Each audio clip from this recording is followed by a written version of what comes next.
And now Chapter 12, Creation of the Kumaras and Others.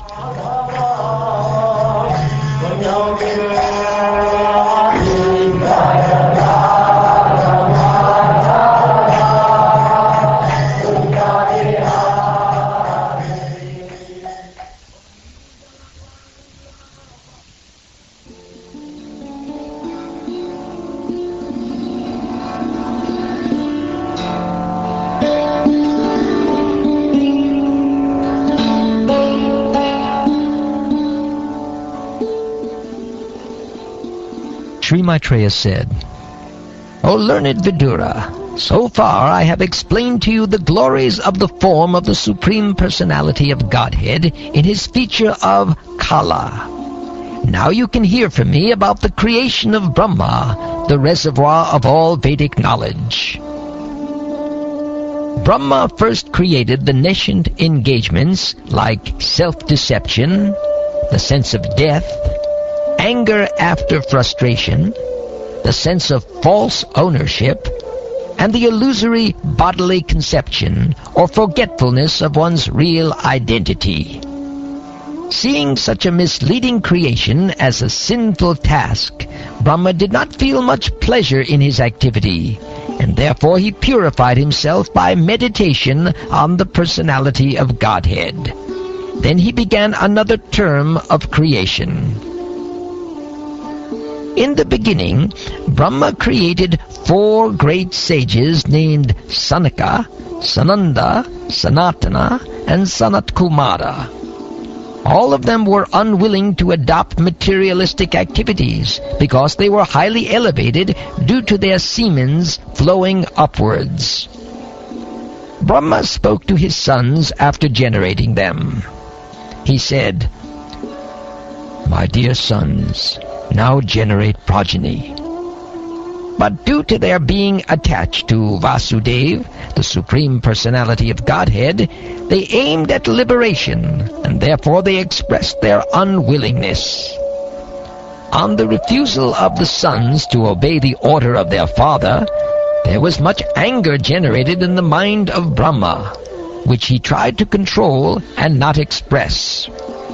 Although he tried to curb his anger, it came out from between his eyebrows, and a child of mixed blue and red was immediately generated. After his birth, he began to cry, O Destiny Maker, Teacher of the Universe, kindly designate my name and place.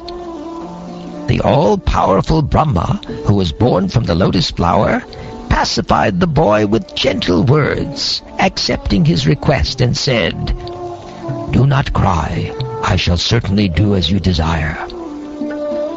Thereafter, Brahma said, O chief of the demigods, you shall be called by the name of Rudra by all people, because you have so anxiously cried. My dear boy, I have already selected the following places for your residence: the heart, the senses, the air of life, the sky, the air, the fire, the water, the earth, the sun, the moon, and austerity. My dear boy Rudra, you have 11 other names: Manu, Manu, Mahinasa, Mahan, Shiva, Ritadvaja, Ugrareta, Bhava, Kala, Vamadev, and Dritavrata. O Rudra, you also have 11 wives called the Rudranis, and they are as follows: Di, Dhriti, Rasala, Uma, Niyut, Sarpi, Ila, Ambika, Iravati, Svadha, and Diksha. My dear boy, you may now accept all the names and places designated for you and your different wives, and since you are now one of the masters of the living entities, you may increase the population on a large scale.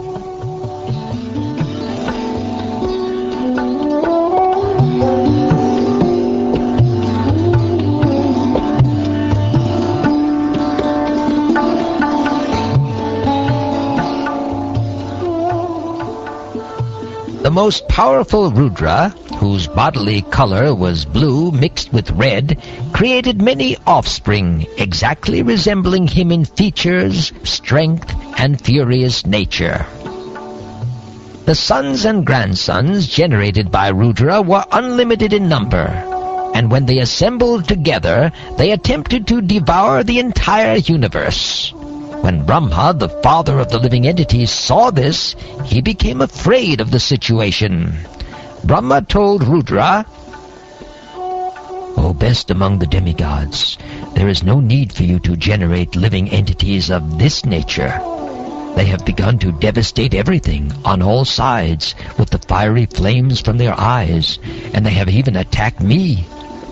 My dear son, you had better situate yourself in penance, which is auspicious for all living entities, and which will bring all benediction upon you.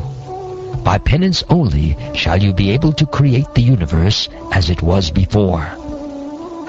By penance only, one can even approach the personality of Godhead, who is within the heart of every living entity, and at the same time beyond the reach of all senses."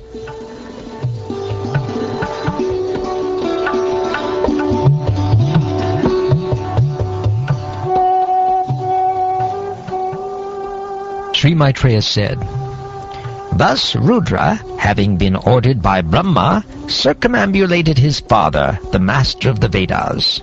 Addressing him with words of assent, he entered the forest to perform austere penances. Brahma, who was empowered by the Supreme Personality of Godhead, thought of generating living entities, and begot 10 sons for the extension of the generations. Marichi, Atri, Angira, Pulastya, Pulaha, Kratu, Brigu, Vasishta, Daksha, and the 10th son, Narad, were thus born. Narad was born from the deliberation of Brahma, which is the best part of his body. Vasishta was born from his breathing. Daksha from a thumb. Brigu from his touch, and Kratu from his hand. Pulastya was generated from the ears, Angira from the mouth, Atri from the eyes, Marichi from the mind, and Pulaha from the navel of Brahma. Religion was manifested from the breast of Brahma, wherein is seated the Supreme Personality of Godhead, Narayan. And irreligion appeared from his back, where horrible death takes place for the living entity.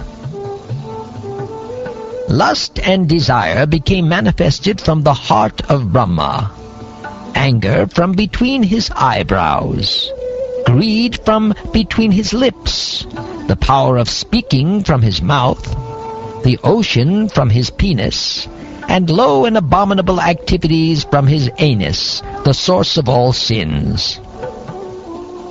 Sage Kardama, husband of the great Devahuti, was manifested from the shadow of Brahma. Thus all became manifested from either the body or the mind of Brahma.